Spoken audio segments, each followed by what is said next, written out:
Last episode began with the travelers nearing San Francisco. The Golden Gate Bridge in sight and music playing in the car. Soon, they noticed 2 SUVs following them, leading to a tense chase. Due to a series of hilariously bad rolls. I'm sorry. I'm supposed to be serious. The travelers lost hope, causing their car to veer off the highway, almost wrecking. Men in suits exit the SUVs and pull Luke from the car, while Katherine and Ryan are powerless to stop them.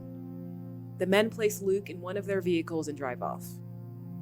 Luke later learns that these men work for his father, who calls to inform him that he's being brought to him. A few hours later, Ryan and Katherine manage to rally and head to Luke's old neighborhood in a suburb on the outskirts of San Francisco.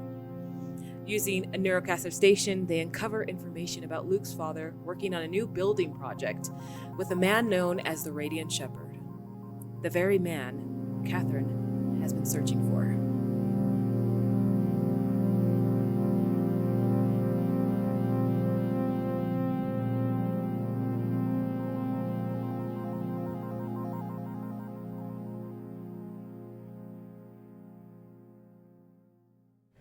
It's a risky business. That's why sometimes we need a push to take the plunge. It's a calm evening at home. The low hum of a sitcom plays in the background. Harold sits on the couch with a faint smile, flipping through the TV channels. James, their teenage son, lounges next to him, seemingly distracted, but smiling as Harold cracks one of his dad jokes. Harold says, "Come on, James. You used to think I was funny. Don't act too cool for your old man now." What's Katherine doing? Probably just finishing washing the dishes, sort of like dish rag over her shoulder. She sets it down, comes to join them on the free chair, sort of with a sigh as she sits, trying to elicit conversation from the teenager, are we?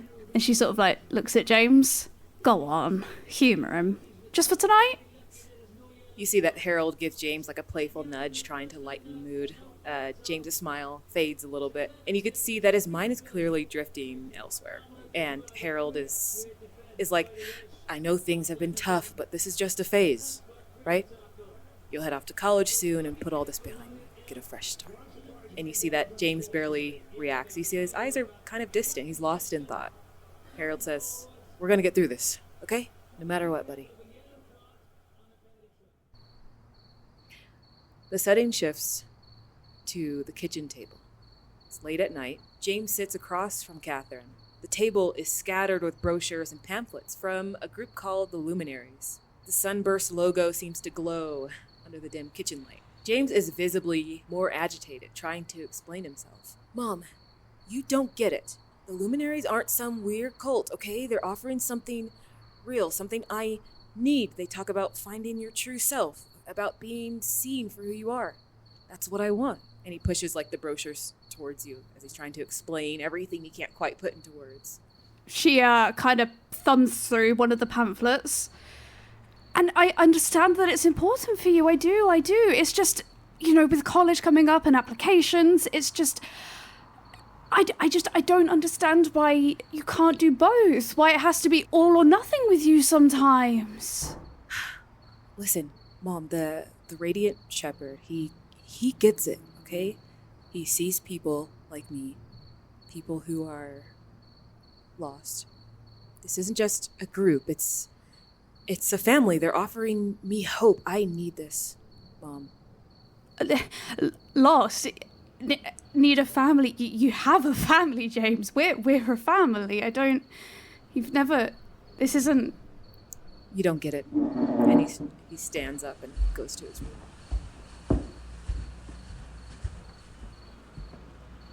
She kind of she sits at the table, and then with the leaflets and stuff that he's left, she pulls them all to her, and like one by one sits through and methodically reads through all of them.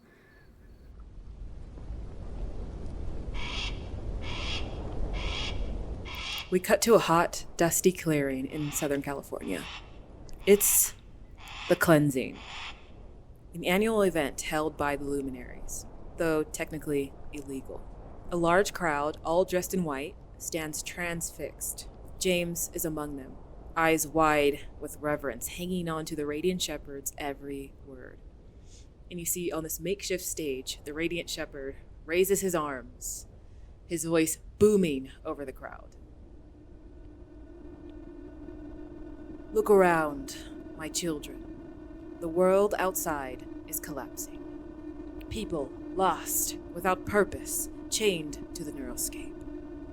Century has trapped their minds, filled their hearts with emptiness. But here within our community, we found the light. We are the Luminaries, destined to rise above the decay.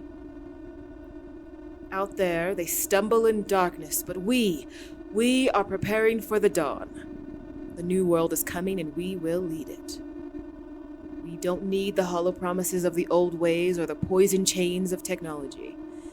We are the chosen, and today we take our final step. And he gestures to a chalice.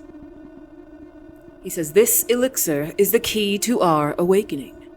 Through this sacrifice, we shed the chains of this world and ascend into the light of the new dawn. Do not fear, my children. And you see him start to walk through the crowd, and he starts to touch people's shoulders as he's walking through. And he's holding the chalice. He starts to hand it to people, and they all drink. Today, we ascend. One by one, they drink from it, their faces serene as they step back into the crowd. James's breath quickens, and though fear flickers in his eyes for a second, he takes the cup and drinks, just like the others. The crowd watches in a hypnotic state, and slowly, the people who drank begin to collapse, dropping silently to the ground. James is among them, his eyes closing as he falls.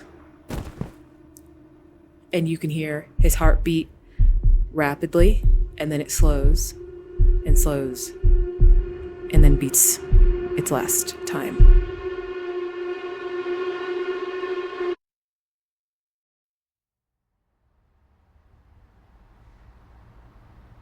In the stillness of Katherine's home, we cut to a scene later that day. James has been gone all day, and you hear a soft knock at the door. Catherine's already on the phone to one of her friends, probably, sort of asking around if her friend's sons have seen him. So she's got the phone sort of balanced on her shoulder and her ear. She answers it. I'm gonna have to call you back. She puts down the phone. She opens the door. You open the door, and there are two police officers on the other side. Two female police officers. Hello? Officers? Hello, ma'am. Are you Katherine Burton? This is she, yes. How can I help you? And you see them look at each other really quickly, and they look towards you. Ma'am, I'm afraid we have some difficult news. Should I call my husband? We think that would be best. Just give me 1 second. As she goes out to the back garden, which reaches around to the garage, summons Harold, dragging him sort of by the hand back through the house. Stands at the door, so she's in front, but she's holding both of his hands in an iron grip. We believe your son was involved in an incident earlier today. We need you to come with us too.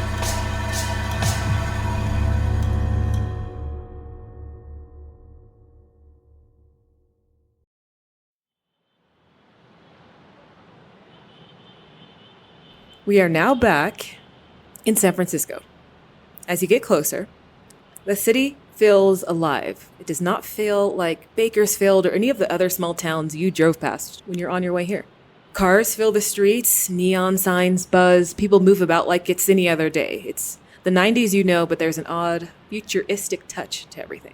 There's those digital billboards, flash ads for Neurocaster upgrades, along with those familiar products like Coca-Cola, Blockbuster, Walkman players, stuff like that. The buildings look modern, but you could see that the cracks are starting to show, both in the structures and in the people.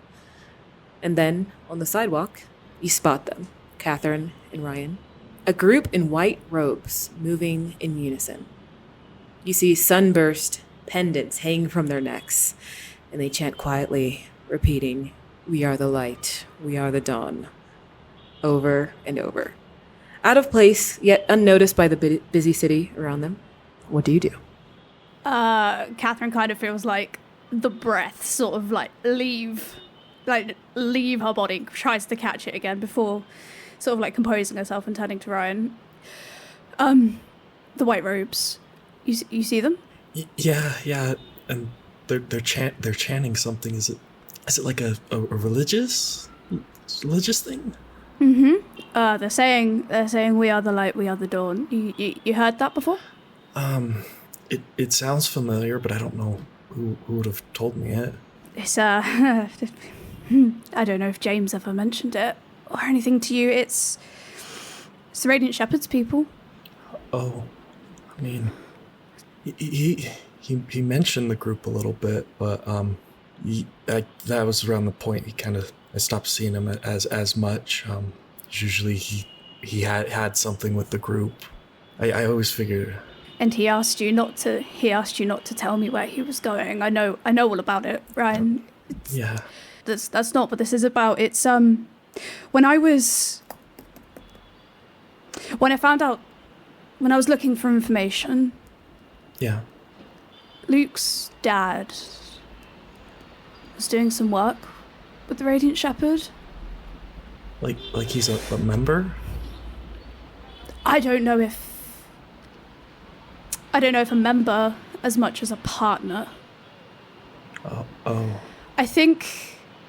I don't know what I think really, but I believe that wherever Luke is, I think he's involved. And I think maybe if we follow these people, I think maybe we'll find Luke, and I think we'll find the Radiant Shepherd. Yeah, it seems like a good plan. And I'm not telling you this to scare you. And she turns to sort of face him a bit, and she puts her hands on his shoulders, sort of giving them a squeeze. I'm telling you this because I don't know what I'm going to do if I see him, the shepherd, that is. And I'm telling you this because, well, you've come this far with me, and I think you should probably know, really. Know what? Kath, you're scaring me. Sorry, sweetie. I came here to kill the Radiant Shepherd. Oh, that's why you started this trip?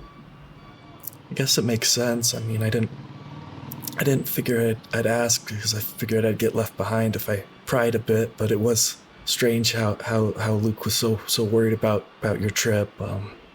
So I guess it makes sense, but I feel it seems strange to say it out loud to you in particular. I thought maybe if I didn't, or if I shielded you from it, it was almost like shielding him from it all. But you're not him. I'm not James, no. And I think no amount of me trying to pretend that you are will... I'm sorry. And she sort of lets go of your shoulders to rub angrily at her eyes. It's okay. I miss him too. He's kind of the only person I'd really talk to in the week. And then when he was gone, it was just like I didn't have anybody for the longest time.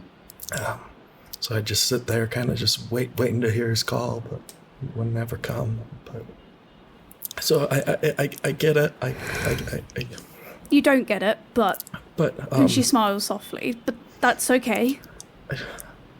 That's okay. So we're going to follow these people, and we're going to find Luke.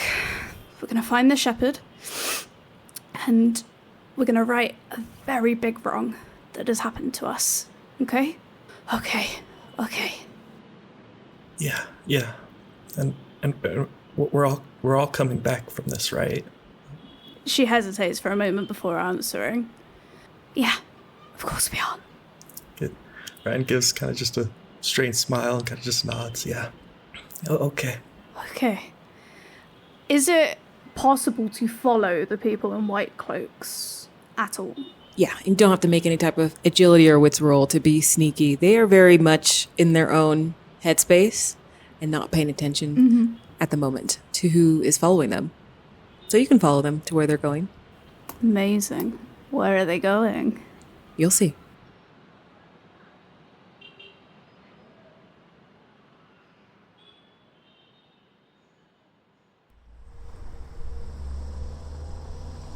An SUV pulls into the underground parking lot of a massive, imposing 30-story building.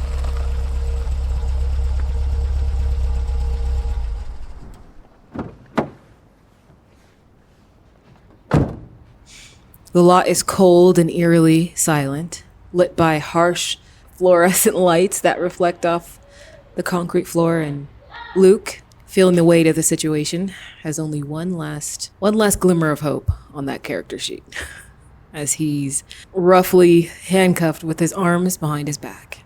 The men escort you to an elevator and they begin their ascent, floor after floor after floor, until you all finally reach the top level, of course.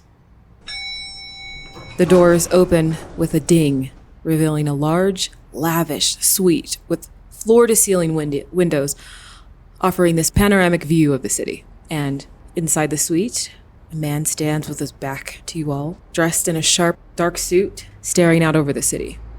And you could see the room is sleek, minimalist, and cold, much like the man himself. And without turning around, he speaks in a low voice. This city, it's collapsing. It needs saving. A firm hand to guide it. Someone with vision, someone like me. But first, there's the matter of you, my son.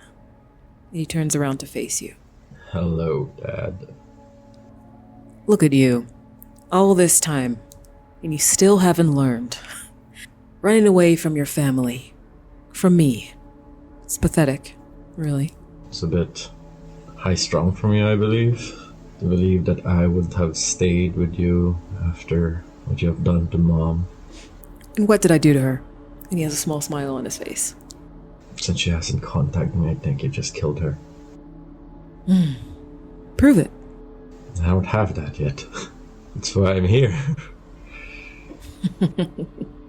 Exactly. You've been nothing but a disappointment. But I'm willing to forgive that. As gracious as I am, because in the end, blood matters, Luke. You and I, we could rule this city. But you need to understand your place. I have no interest in ruling. And for someone who says blood matters, you're quite careless about it. I believe you were always meant for something greater, Luke. But that potential was wasted on your little rebellion. Actually, Dad, I think my rebellion just showed what I'm, who I should be. Mom taught me to be. Getting away from you was probably my best decision ever. Coming back to you here, right now, to confront your hypocrisy, your vileness, took a lot, but I think this is for the right thing. It's the right thing to do. You can't present me with a lecture right now and expect me to fall on your feet or cower in fear. That Luke is long gone. This is a new Luke. I see the same scared little boy who tried to leave the day his mother did. Now, I have a meeting. I'll be back in 15 minutes. Give you some time to think. He fixes his suit and checks his watch and walks out. Before he walks out, I immediately say, guess who's running? I don't need to think anymore. I know what I need to do. Just looks at you, scans you up and down, and then walks out. Weirdly, I don't match his gaze. I'm always looking somewhere else. There is no one else in the room with you, though. You could see the guards right outside the door, though, as it opens and he leaves. Okay, do I see his desk? Yeah, you do. Yeah. There's no Neocaster around, is that correct? No. Okay. Are you looking around the room trying to see what's in here, what can be utilized? Yes, but I'm looking for something more specific. What are you looking for? Because knowing my father would have everything recorded. Okay. Dude's also OCD, right? So I'll just check his desk. When nobody around, there gotta be something here that I can use against him. Okay. So you're going to look around. I need you to make a wits roll. Okay. Let's see what you find. No successes, no failures. Okay. And that was on the first roll?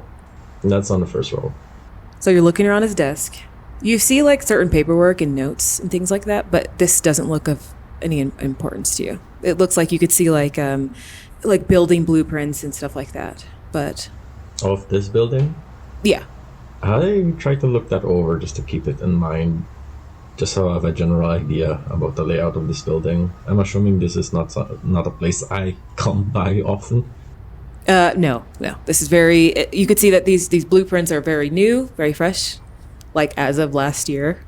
But yeah, it's really just like that large blue piece of like paper and like lines and sketches, but nothing that's telling you where any certain rooms are specifically. Is there any notes scribbled on the blueprint or around the blueprint talking about the building? You just see the name of the building, the Ascendant Tower. Internally, I would said, weird he didn't name it after himself, but okay. Is there anything else you're looking for? Or anything like are you walking around just trying to look to see? Give me the layout of the room. Okay, so it's a large, massive suite. You have his desk that's kind of like right in the middle, and then behind it, that's where he was standing. And then off to near the door, you could see that there is some type of security panel. And then there's a large bathroom suite attached to it, and then there's like these two double doors that open up to like a large bedroom as well. Okay, I'll check the security off the door just to have an idea what it is. I'm no tech guy, so I just want to look at it, have a guess. Yeah, it does look pretty alien to you. It looks like it possibly opens this door and a couple others. Does it have like a buttons, like a key panel? What is it? Is it a swiping thing? It's a keypad in order to unlock it. Okay. Then check the bathroom, check the bedroom, just to double see everything that can be seen. Yeah, as you're going around checking, everything is immaculate. There is no dust at all. Creases are perfect everywhere in his bedroom. If you go look in the closet, all of his clothes, not one piece of lint. Everything is in its place and color coordinated as well. But you don't find anything of note. I'll try to find anything small that can use as a club and try to hide it in my sleeves or my pants, wherever I can fit it to hide it. You would probably be using the plunger in the bathroom. Then never mind. I'll just find a pen so that I can use it as a stabbing tool. Okay. And if I can find one of his beautiful ass pen, I'll use that one. Yeah, you see 4 of them laying next to each other, perfectly on his desk. Now I get one. And he'll notice. Yes, I don't care. Is there anything else you're wanting to do? That's about it, actually. Like, currently, I don't know how to get out. I'm probably locked in here. There's probably a guard at the outside. There's nothing that I believe I can use. So, might be best just to be in irritation right now. Oh, I will say also behind his desk, you do notice that the bottom drawers on the left and the right are locked. So they have little keyholes. Do I see a key? Of course not. I'll try. Okay, I'll try to unlock it with like. Is there any? Yeah, paperclip. Exactly. Okay, give me one more wits roll. No wins, no fails, no wins. Okay. Dad, you're slipping. You have an office here and you don't have all the office supplies. Yeah, I'll sit down. Actually, I'll try to find a spot where once he comes in, I just can, stab him with his own pen. Sure. Okay, we'll see how that goes when we come back to Luke. Katherine, Ryan, you are following this group. And you see that they have stopped chanting. They have started talking to each other now. And it sounds like normal conversation, talking about everyday stuff. How's your day going?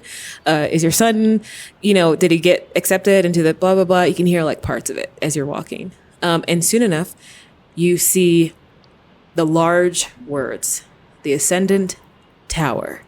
And there's a lot of people with robes walking in and out, in and out. You also see some security on the inside. And you see people, it looks like there's some type of conference or there's some type of meetings where people are walking in, like giving a ticket, and then they're going into this big, wide conference room, and you see another man like on the stage, and he's talking as people are coming in to sit down. It seems like there's an event, Kath. I mean, actually, are there people not in robes going in and out as well? Like people who look like us, just in like normal clothes, or is it like business attire people going in as well? It's mostly people with robes because it does look like there is an event today. And if they're not wearing robes, it's probably security, you would ascertain. Okay.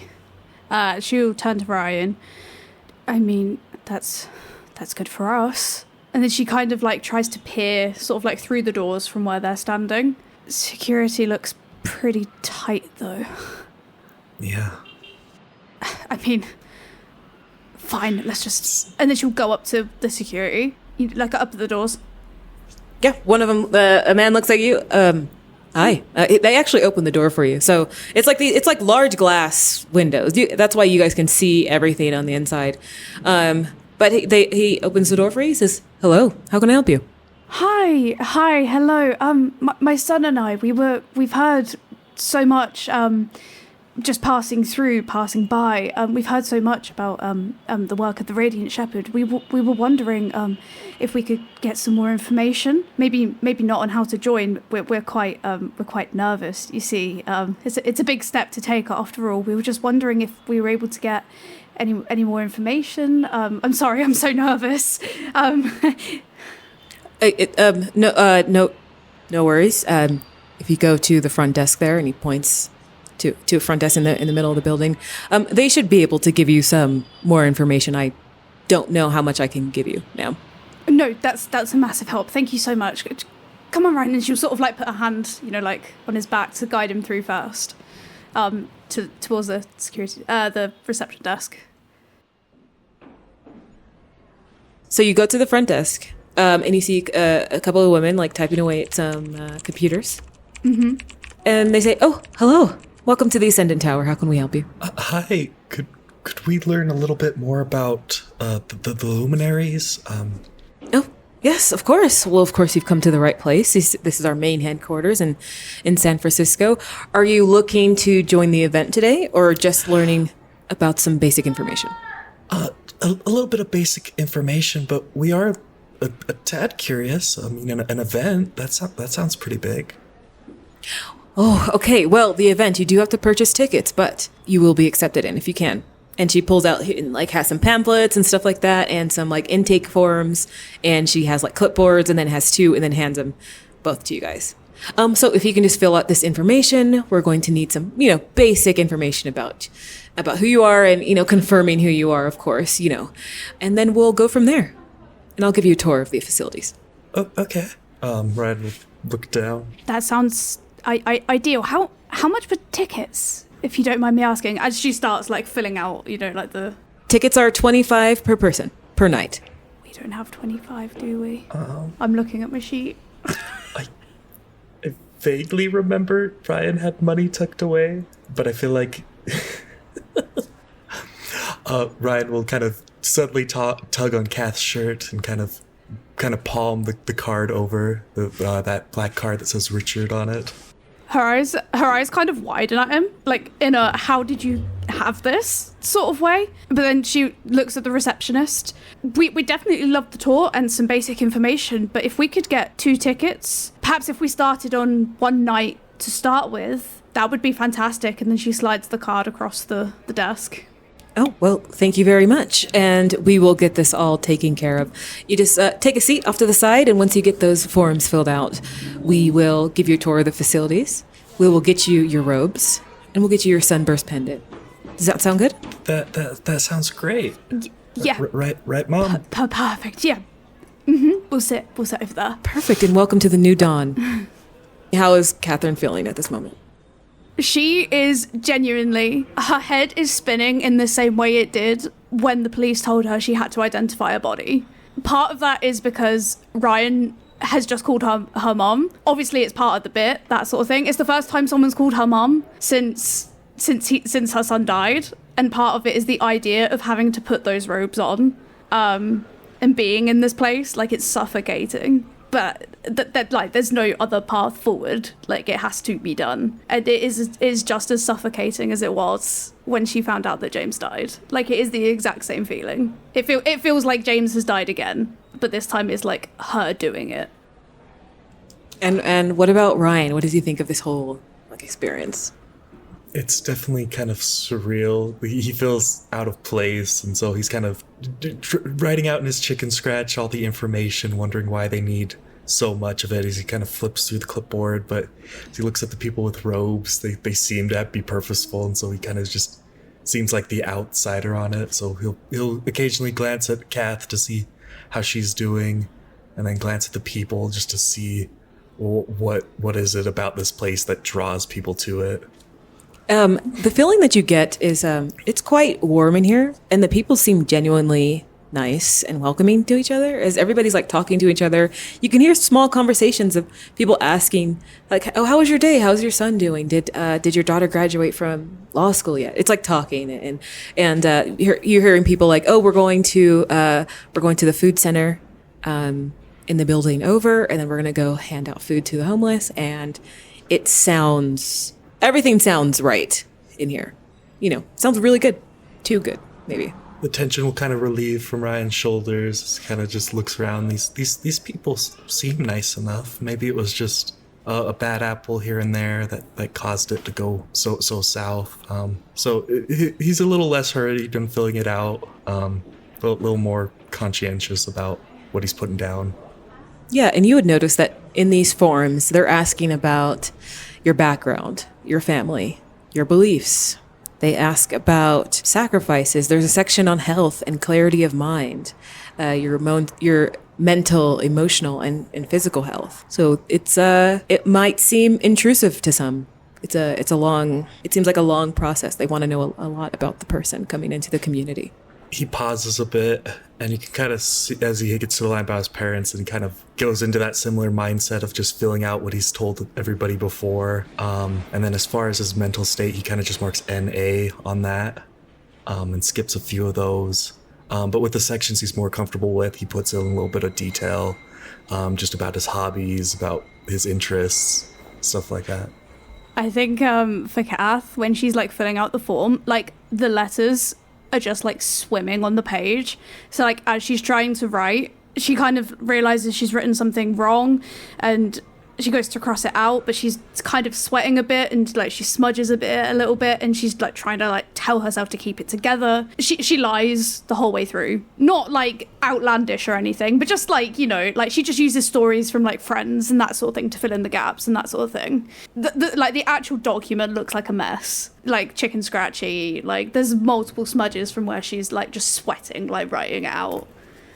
Eventually, you guys fill out the documents completely. You return to the front desk to hand them over, and they say, "Welcome, Seeker." Katherine nods. You've already taken this first step by coming here, by realizing that there's more to life than what you've been told.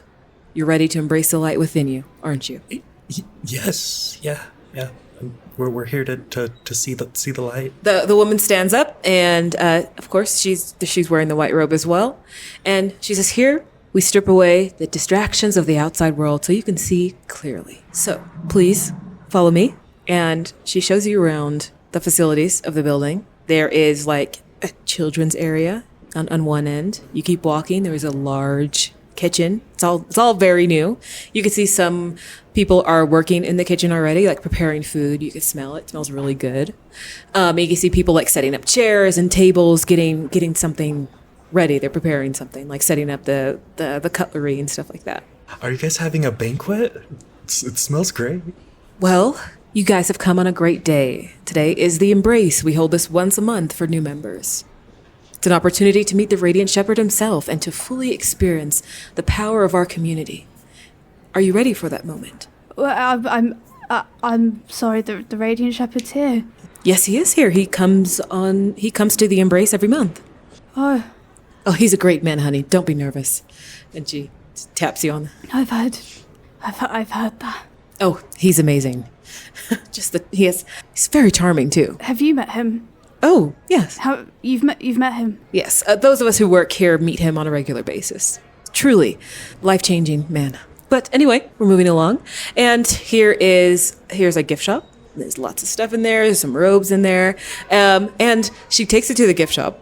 And she says, this is where you will buy your robes. Do you have the money for the robes, I assume? Kath just waves the card again. Perfect. That'll be $100 per robe. Ryan, well, kind of his jaw drops, and he quickly closes it and just nods as if that's normal. Rest assured, great quality robes. Katherine sort of waves to Ryan to go, like, find his size, I guess. Picks out her own ones, but, like, her movements are, like, to her, they feel robotic. I don't know if they look that way, but to her, they just feel robotic. Like, to her, she feels like she's on autopilot. And when she meets Ryan again, she puts her hand on his shoulder and gives another squeeze. More for herself than for him, though. Katherine, she looks at you, and she pulls you off to the side as Ryan is going. Like, dear, you look very nervous. Is there anything you want to talk about? Not nervous, it's such a big decision, isn't it? Deciding to commit to this. It doesn't have to be a big decision. It could be a very easy decision to change your life. Do you understand? No, I understand that. It's something I've seen from the Radiant Shepherd's teachings, is that what's big for some is an easy step for others. That's something I've tried. It's what carried me here, really. And I just think now that I'm... Well, we're glad it did. As am I. It's just, I can't believe I'm really here, you know. This is all I've ever wanted. Just remember, one of the most important questions is what you're willing to give up for the collective. I mean... True followers know that enlightenment comes through unity and sacrifice. Did you feel this way? I wouldn't be here if I didn't. You feel it every day? Every single day. And you don't regret it? Not at all. Is that what you're worried about, that you'll regret it? I worry about making a permanent choice. Once you talk to the Radiant Shepherd, all your worries will be washed away, I assure you. Now, come with me. Let's find your size. Of course, thank you. And you guys go to find your size. Luke, it's been about 15 minutes. Your dad walks back into the room. Is there anything you say? Can I roll something wits? 4. What are you trying to do? Just to determine if I'm gonna be reckless now or later. Sure. Can it have no consequences on my hope? No, that's not how that works. Okay. Let's just use one of my abilities then. Looking at him, do I feel like that I'm about to enter the deep end? I'm using my ability Intuition, so it allows me to get... I may ask you something, and I get a useful information. Does it seem like you'll just throw me to the ditch now?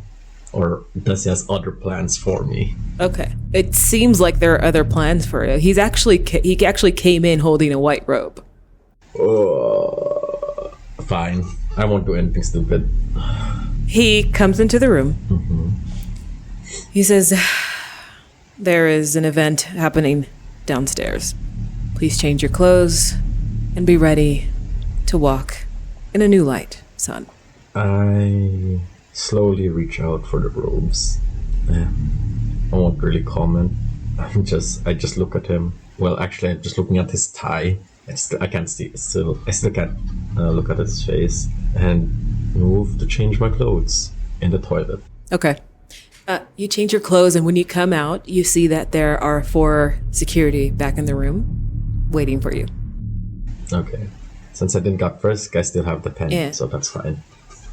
Yes. Yeah, they don't frisk you. But they walk you and your father into the elevator, and you descend down to the ground floor. Is there anything you want to do in the elevator, or do you want to just have a simple ride? Simple ride. I'm not crazy enough to handle all of these people by myself. You guys descend down as the event is starting. The woman has already brought Katherine and Ryan, into the room. Are we in robes already? Yes, yeah. And are there pockets in these robes, like on the inside? Because I have my gun still. There are no pockets in the robes. Tucked into my underwear waistband, then. That'll do it. Smart lady. Just wanted to let you guys know that I do have the gun. And you guys make your way. Where are you guys sitting? What does the auditorium or stage or room look like? What kind of staging is it? Oh, okay. It looks like it does look like a conference room, but there's it's a very large conference room. There's about room for close to like 1,000, 1,200 member seating. Oof. Okay. It's not completely filled up, so you guys can choose pretty much wherever you'd like, more towards the front and the stage, middle, back, left, right. There is definitely spots for like 2 people to sit wherever. Should we sit closer? He is coming in person. Yeah, I feel, actually, like as close as we can to him.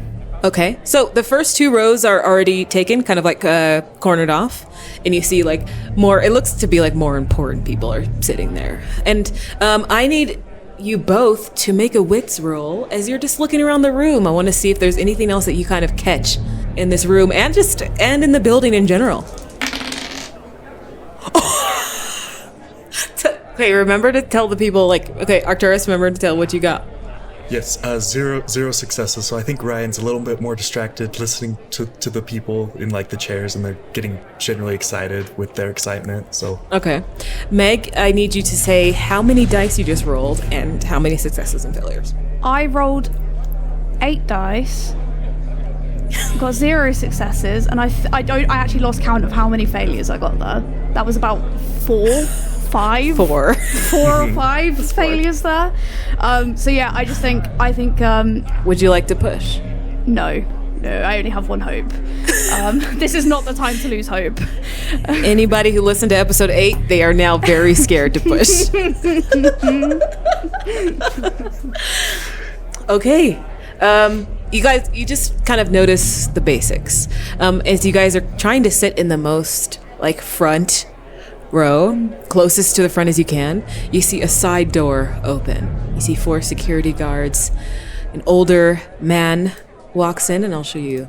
Kind of sharp blue eyes, wrinkles, pale skin, graying hair, serious face commands attention. And behind him, you see Luke in a robe as well. Do I see them? You do see them. Wide-eyed looking at them. You all see each other. Kath, that's Luke. With the... just... What's going on? Well, there's a reason he didn't tell me his dad was so involved with the Radiant Shepherd, so... I guess there's a lot we didn't know about Luke. I didn't think Luke was part of the Luminaries. I mean, you guys all see each other. Is Luke making any type of like facial expression? Anything? Yeah. Oh god, how to phrase his facial expression. Surprise. Probably shaking his head slightly. With the motion of a finger, not the full hand. I'm just like trying to say, I'm here, I see you guys, kind of situation. And probably just gonna tap it like going downwards. It's like, that's for them to interpret, but that's how I will signal them. Now, I kind of want to help you guys out. If you tell us what that means, if they roll a successful wits roll, I will say that they will understand it. It's basically, because if you're planning something, time it, but calm down. So you guys see that? I don't think Katherine would want to try and understand it. Ryan would like to roll to see, because he...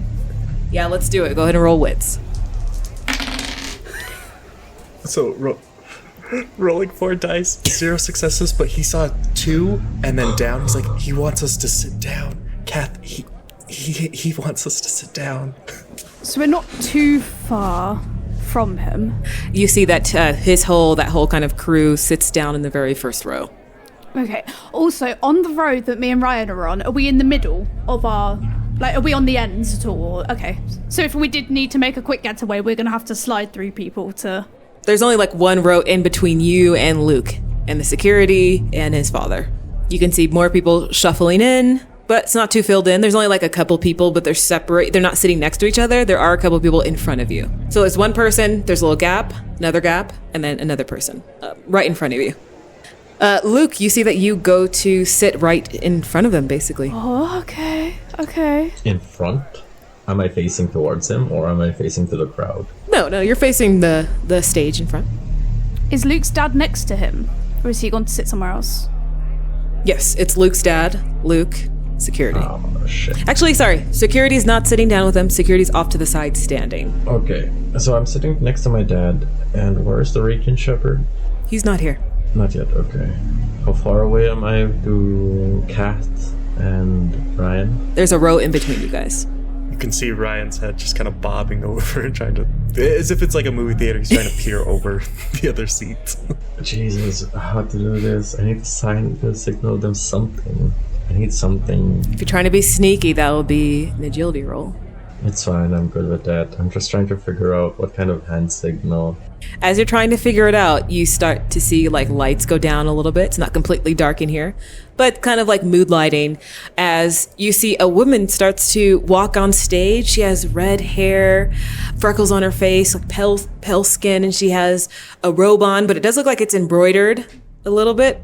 It's like different than your guys' robes, and she has the sunburst pendant, but it looks like real gold as she's wearing it. And she walks out, and you see a lot of people are clapping for her as she walks out, and you see her hands like in like the prayer hands and stance as she walks out, gives a little head nod, bow, as she walks to the front and goes to the pulpit area or the mic, and she says, "My beloved Luminaries, look at you.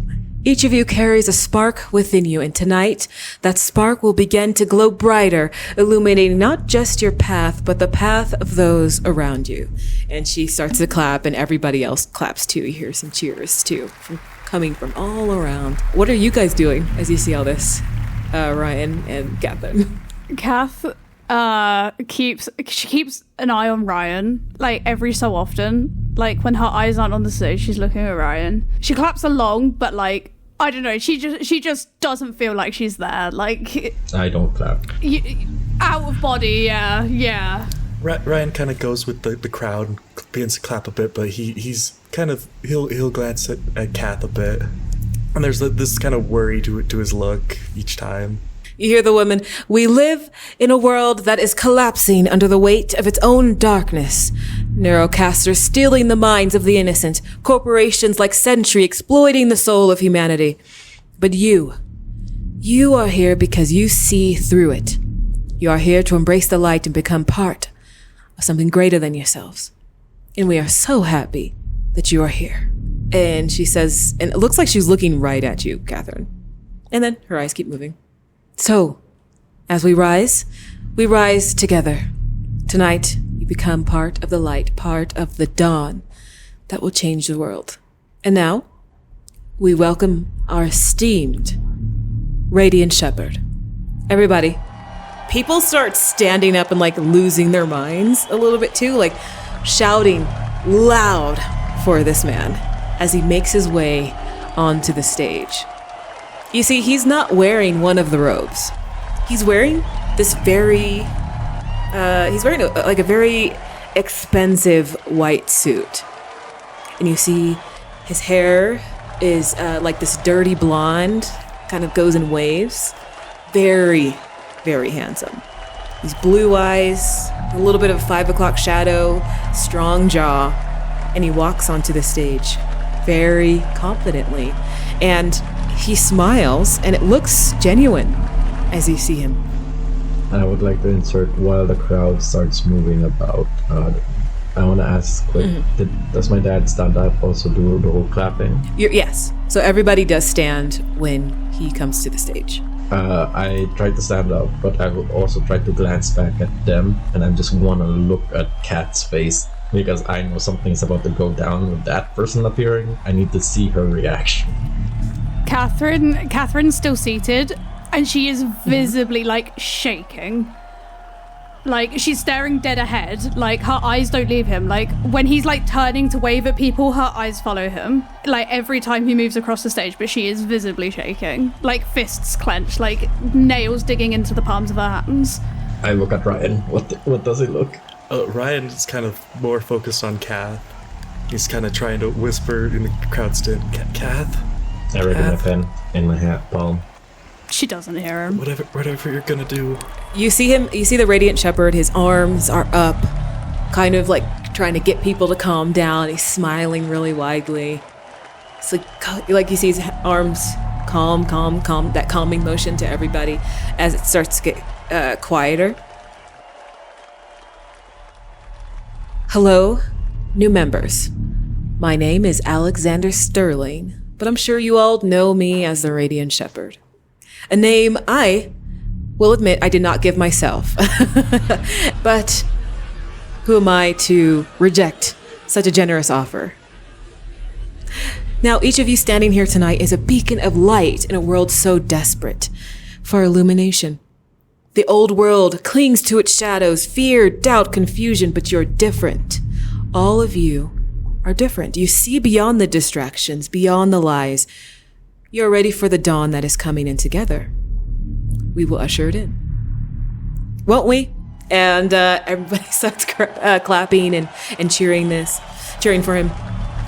He says, know this, the path you have chosen will not be easy. It will require more from you than you've ever given before. But the rewards, the enlightenment, the connection to something higher, it's all worth it, folks. And I promise you, the sacrifices will lead to something greater than you can yet imagine. And you see that the lights start to come up once again. And he says, now, please, step forward. Let me see the faces of those who will stand with me in this transformation. Each of you is a vital piece in this journey, and I want to personally welcome you into the new dawn. And you start to see people start to get in a line and walk up the stage to go shake his hand. And you see like the ushers in the conference room are standing at the end of each aisle, like trying to, shepherd everybody along and make sure it's all single file line and organized. Luke, you and your father, you're among the first people to stand up. Your line goes first. You guys see Luke standing with his father and everybody in that first line to go stand and shake the hand of the Radiant Shepherd. Can I angle my palm to show that I have a weapon with me towards Kath and Ryan? Yes, you can. Now I want them to roll wits to see if they notice this at all, because a lot's going on. Ryan kind of is kind of his head swiveling back between Kath and Luke, and so he gets one success out of 4 dice. Right. Ryan, you're my hope, Ryan. I get 2 successes out of 8 dice. And you both see that he's holding this kind of like a steel pen. Luke, the pen is heavy. It's, your father only has the best. So it's a high quality like steel pen. Okay, I don't know how they will look, because imagine it, I just flashing them, I have a weapon, because I am just going with the crowd now. You see him. I don't know if he sees it, but Kath does like a shake of the head. But whether you're able to see it before being ushered off, I don't know. Probably not. You make your way. Everybody is going to shake his hand. You see your father. They do more than shake. Like you see they grab each other into a large hug. And he's smiling. He's like, Mr. Turner. And you're right behind him. He goes, welcome to the new dawn. Goes to shake your hand. I reach out with my right hand. Welcome to the new dawn, Mr. Turner.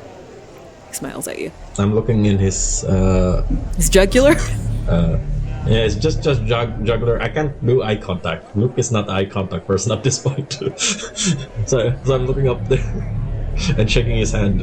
He goes, it's nice to see the long-lost sun. Everybody, the long-lost sun has returned to the light. Ryan, Katherine, eventually you guys are getting closer. Ryan, you are about a couple people back from walking up the steps to go up the stage. Ryan will kind of get up, but he'll look at Kath. Whatever you're planning, just know I've got your back. Not yet. It's not yet. He'll nod this. But she gives a firm nod. He'll start kind of just getting ready to get in line. He'll get up and kind of just make sure he's behind the person so we can get into the procession. Step by step, you guys make your way, slowly but surely. Katherine, it feels like there's no one else in the room. The sound goes out as you're taking each step, knowing that you have to make a decision. You don't know when he will be out in the open, like this. As you guys slowly but surely make your way, Ryan, You're walking up the steps. Katherine is right behind you. You hear him welcoming people, shaking their hand. And smile is nice. It's radiant. Seems like a nice gentleman. Ryan, you're finally in front of him. Mm-hmm. His smile bright. He says, "Welcome to the new dawn. What's your name, young man?" Ryan Brewer. Well, it's nice to meet you, Ryan Brewer. My name is Alex. Oh, it's nice. It's nice to meet you, Alex. And he'll extend his hand, but he'll do that thing that he's seen his dad do at like different business meetings, where they clasp with one hand and then they use the other to do this kind of double shake to extend the handshake a bit. He goes, "Nice firm grip there you got there, son. Now, we have some good food cooking over in the kitchen, okay? Yeah. I hope you're hungry." Yeah. I'm excited for the banquet. Okay, perfect. Again, so nice to have you here. Yeah. It's great to be here. Nice to meet you again, Alex. Ryan, Let's go of his hand. I would like to point out Luke is watching Kat all the way through for this one, because if I see she starts making a move, I am stabbing my dad first. Okay. Just to make a scene. Catherine? Can I just, real quick, I think Katherine doesn't notice it, but she started crying when she was 3 people back. Like, not sobbing or anything, just like tears, you know, like, yeah, when she was like 3 people away from him, she started crying before she hasn't realized it yet. But she goes to meet him. You finally come face to face with the Radiant Shepherd, the man you've been searching for months and months. And he looks at you. "Oh, my dear, I'm so sorry." And he reaches into his pocket and pulls out a handkerchief, and he goes to dab your face. She freezes. "Now, you are the perfect person to join the Luminaries. You can already see it in your face. Someone who's ready to be a vital part of this journey. Right? My name's Alex." Katherine.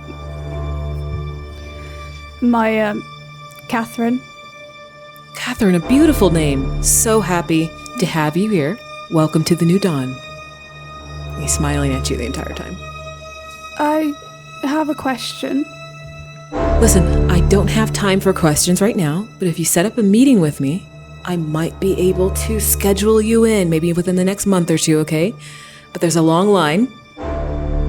How do you choose which ones die? And he just stares at you. How come some of them get to live? And how come some of them don't? How do you choose that?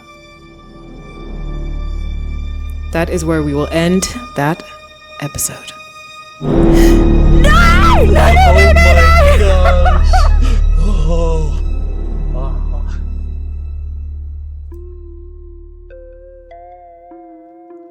Thank you for listening to The Electric State, The Path to Dawn. I'm your game master and narrator, Maia. Joining me are Arcturus as Ryan, Meg as Katherine, and Serge as Luke. This podcast is available on all major platforms, so don't forget to share it with your friends, family, and anyone who loves a good story. Thanks again, and we'll see you on the road next time.